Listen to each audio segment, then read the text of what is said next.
Stuart, what do you feel the future of work will look like? It certainly won't be what it's like today. And I think it's changing more rapidly than ever. As mentioned in previous conversations, I think our future workforce is going to dictate how work looks like.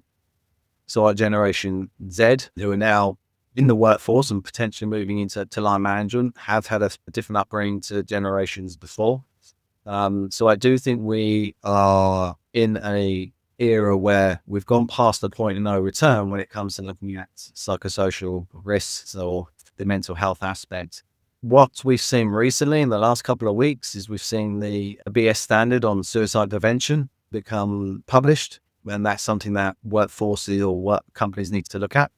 We've also had the Charlie Mayfield review, or Sir Charlie Mayfield review, Keep Britain Working, released, which we kind of knew was coming, but it does make some recommendations within that. But that is giving us a good steer as to what the future looks like.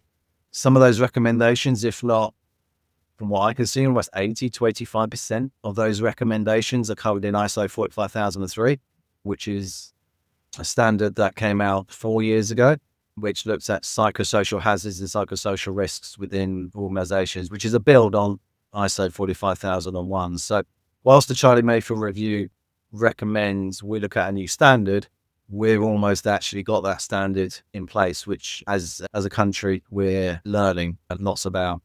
So I think the future of work looks very different, as I said, to what it does now. I think it will take into account the trauma and the downsides to work. I think the attitude of you just get on with it, don't you? It's not going to wash with some of our workforce and our future generation. It's really starting to look at how work is a determinant of your health and well-being, and that it has a ripple effect, a positive ripple effect throughout your life, your family's life in society. And therefore, when we start to look at technology and hybrid working and the mentality of our younger generation, it's going to look very different than it does today, but for the better, with the view of actually work is good for us.